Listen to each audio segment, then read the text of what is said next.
इंसान की पहचान इस बात से नहीं होती कि वो कितनी बार गिरा है। इंसान की असली पहचान उससे होती है कई बार गिरकर खड़ा हुआ है मजबूती के साथ। तो नमस्कार दोस्तों, मैं हूं डीएस बाबा। आप सभी का वेलकम करता हूं, स्वागत करता हूं दोस्तों।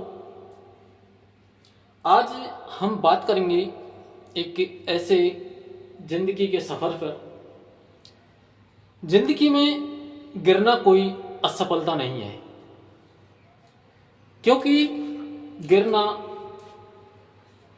अगर चलेगा तो गिरेगा, अगर नहीं चलेगा तो वहीं खड़ा रहेगा, फिर जिंदगी में कुछ नहीं कर सकता।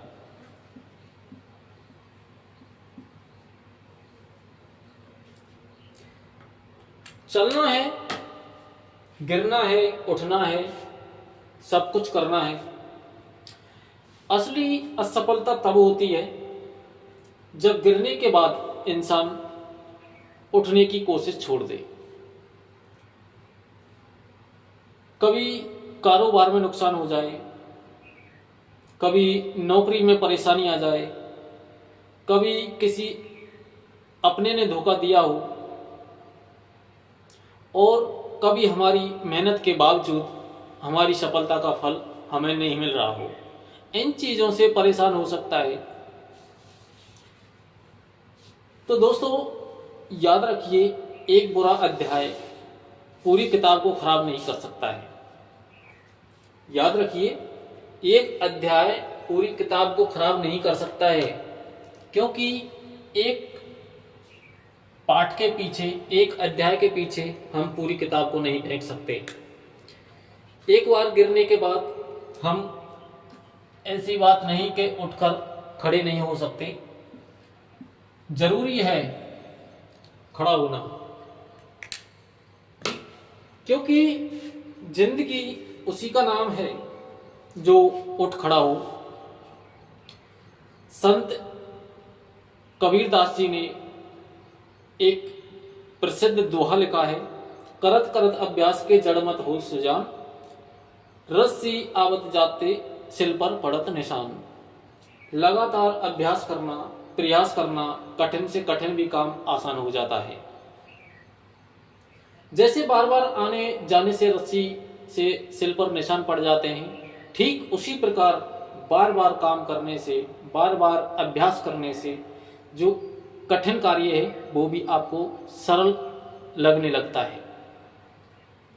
तो दोस्तों, अगर आज आपको लगता है कि आपकी मेहनत का परिणाम नहीं मिल रहा है, तो धैर्य रखिए, संतोष रखिए। ऐसी बात नहीं है कि हमेशा जिंदगी इसी प्रकार चलती रहेगी। एक दिन ऐसा भी आएगा जो हमारी मेहनत का परिणाम भी मिलेगा, रिजल्ट भी मिलेगा, फल भी मिलेगा, और वो फल इतना मीठा होगा कि आप कहेंगे कि गुरुजी आनंद आ गया। तो जीवन में सफल असफल, रोजीना का हानि लाभ होते हैं। ये तो अफ असियस, ये 5-6 चीज़ें हैं जो उसने किसी को नहीं दी हैं, उस मालिक के ही हाथ में हैं, जो उनको किसी को नहीं देता है। एक हो गया जन्म मरण, लाभ हानि, अपयश। ये 6 चीज़ें हैं जो मतलब ये कि संसार में किसी को नहीं दी है उसने, वो उसी के पास है। क्योंकि अगर इन चीज़ों को दे देता है तो फिर उसको इंसान भूल जाता है। किसी को पता है कि मेरी मृत्यु कब होने वाली है? किसी को नहीं पता, और ना ही ये पता करा सकते हैं आप कि कब जन्म होने वाला है। टाइम नहीं बता सकते हो आप फिक्स कि कब जन्म होने वाला है। हाँ, ये डेट बता सकते हो कि इस डेट को जन्म हो सकता है, पर आप टाइम फिक्स नहीं बता नहीं सकते, क्योंकि वो तो उसी के हाथ में है जो ऊपर बैठा है, जिसके सामने हम सब कठपुतली हैं।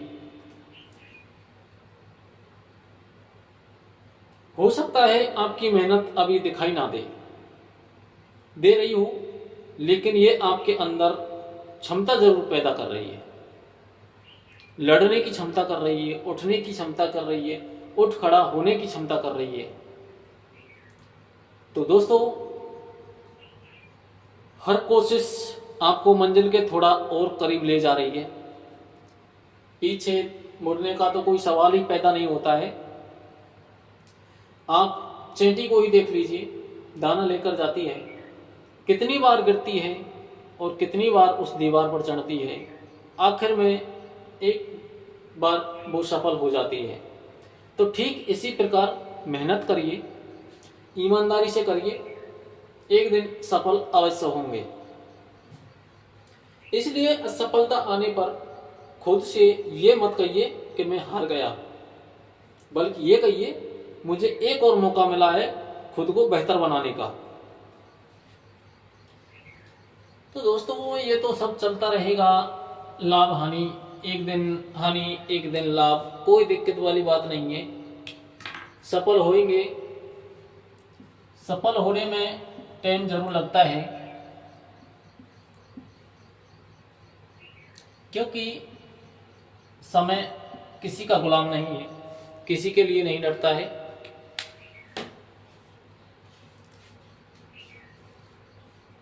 तो आज की जो सीख है वो क्या रहेगी? गिरना समस्या नहीं है, वहीं पर पड़े रहना सबसे बड़ी समस्या है। तो दोस्तों, उस परम पिता परमात्मा का नाम लीजिए सुबह शाम, एक नहीं, ज़्यादा नहीं, 2 बार नहीं तो 1 बार लीजिए, जिससे आपके काम सफल होंगे। आज अगर जीवन आपको पीछे धकेल रहा है तो निराश मत होइए, अपने आंसू पोंछिए, अपनी गलतियों से सीखिए और एक बार फिर शुरुआत कीजिए। क्योंकि जो व्यक्ति हार मानने से इनकार कर देता है, उसे हराना बहुत मुश्किल हो जाता है। तो हमने तो यही सीखा है, हमारे गुरु ने यही कहा है कि जीवन सुख दुख का एक पहेली है जो चलती रहेगी। आज दुख हैं तो कल सुख भी आएंगे। किसी बुजुर्ग ने कहा है कि ये दिना भी नहीं रही तो दिना वो भी नहीं रहेंगे, चलता रहेगा कर्मा इसी प्रकार से। और इस जीवन के रथ के 2 पहिए हैं, सुख और दुख। जब तक ये नहीं लगेंगे तब तक रथ आगे नहीं बढ़ेगा, तब तक जीवन आगे नहीं चलेगा। क्योंकि ये बहुत ज़रूरी है, इंसान को सुख और दुख बहुत झेलना पड़ता है, तब जाके इंसान आगे बढ़ता है। तो दोस्तों, मेरी तो आप लोगों से यही गुजारिश है कि एक भी पहिए को डगमगाने मत दो, दोनों को बराबर रखो। हाँ, चलता रहेगा, सब कुछ ठीक ठाक हो जाएगा समय आने पर। तो दोस्तों, मिलते हैं आप लोगों से फिर एक नेक्स्ट वीडियो में, एक बढ़िया सा मोटिवेशनल बातें लेकर फिर आऊँगा। तो तब तक के लिए आप सभी को मेरी तरफ से राम राम साहब।